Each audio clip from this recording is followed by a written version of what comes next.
Hello, welcome back to my channel.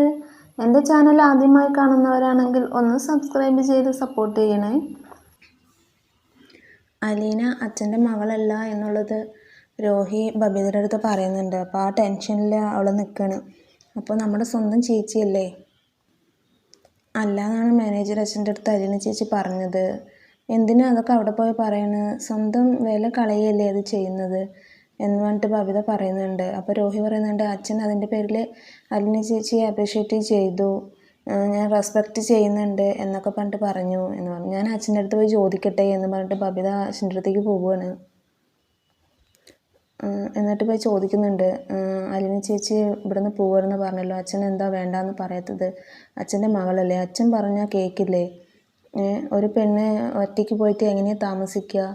ഇത്രയും ചെറു പ്രായത്തിൽ തന്നെ എവിടെ പോയി നിൽക്കാനാണ്? എന്നാൽ ആളുകൾ എന്ത് പറയും അച്ഛൻ്റെ മകളെ ഇങ്ങനെ പറഞ്ഞു വിട്ടാൽ? അച്ഛൻ പറഞ്ഞാൽ അച്ഛൻ്റെ മകൾ അനുസരിക്കില്ലേ എന്നൊക്കെ പറഞ്ഞിട്ട് ബബിത ഓരോന്നിങ്ങനെ ചോദിക്കുന്നുണ്ട്.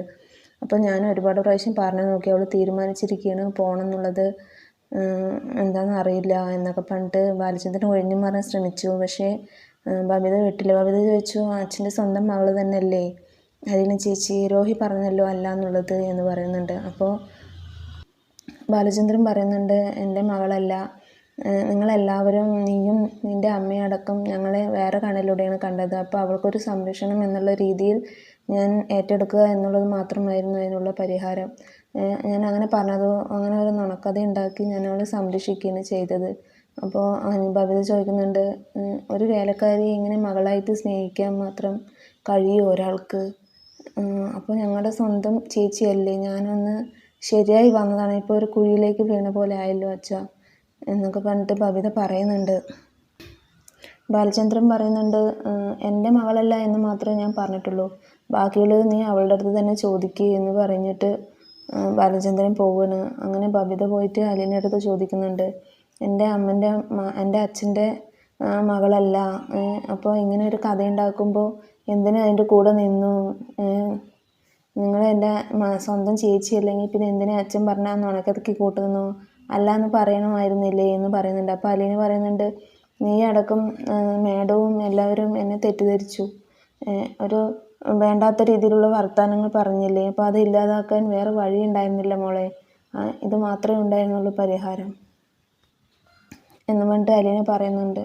അങ്ങനെ ആകെ ബബിത സങ്കടപ്പെട്ട് നിൽക്കുകയാണ്. കാരണം അലീന സ്വന്തം ചേച്ചിയല്ല എന്നറിഞ്ഞപ്പോഴുള്ള ഒരു വിഷമം ആളുടെ മുഖത്തുണ്ടായിരുന്നു. എന്നിട്ട് പിന്നെ വീണ്ടും പറയുന്നുണ്ട്, എൻ്റെ സ്വന്തം ചേച്ചിയല്ല അല്ലേ, ഞാനിനി എന്തിനാ അങ്ങനെ നിൽക്കേണ്ട, സ്നേഹത്തോടെ നിൽക്കേണ്ട ആവശ്യം എന്താണ് എന്നുള്ളതൊക്കെ ചോദിക്കുന്നുണ്ട്. അപ്പോൾ അലീന പറയുന്നുണ്ട്, ചേച്ചി അവൻ സ്വന്തം കൂടെ പിറക്കണമെന്നില്ല, രേവതിക്കുട്ടി ഞാൻ അനിയത്തിയായിട്ടല്ലേ കാണുന്നത്, നിങ്ങളെ ഞാൻ അതുപോലെ തന്നെ കാണുന്നത്, ഒരേ വയറ്റിൽ പിറന്നത് കൊണ്ട് മാത്രം അങ്ങനെ ആവണമെന്നില്ല, അല്ലാതെ തന്നെ നമുക്ക് കൂടെപ്പിറപ്പുകളായിരിക്കാമല്ലോ എന്നൊക്കെ പറഞ്ഞിട്ട് പറയുന്നുണ്ട്.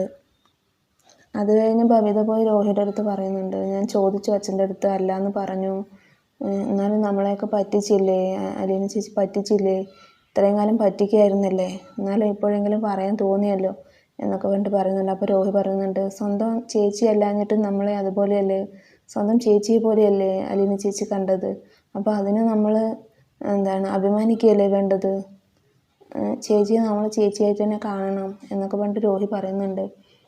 എങ്ങനെയാണ് നമ്മൾ പറയുക, സ്വന്തം കൂടപ്പിറപ്പല്ലാത്തതുകൊണ്ട് എങ്ങനെ നമ്മൾ പുറത്തു പോയി പറയും എന്നൊക്കെ പറഞ്ഞിട്ട് ബബിത പറയുന്നുണ്ട്. അപ്പോൾ കൃഷ്ണൻ പറയുന്നുണ്ട്, ആരെങ്കിലും ചോദിച്ചാൽ നമ്മൾ പറയണം ചേച്ചിയാണെന്നുള്ളത്, അപ്പോൾ അത് ഓട്ടോമാറ്റിക്കായി നമ്മുടെ ചേച്ചിയായി മാറിക്കോളും എന്ന് പറയുന്നുണ്ട്. എന്നിട്ടും ബബിത ആ ഷോക്കിൽ നിന്ന് മാറാതെ അങ്ങനെ തന്നെ ഇങ്ങനെ ആലോചിച്ച് വിഷമത്തോടെ നിൽക്കുന്നുണ്ട്. അപ്പോൾ ഇന്നത്തെ എപ്പിസോഡ് കഴിഞ്ഞിരിക്കുന്നു. Thank you for watching my video.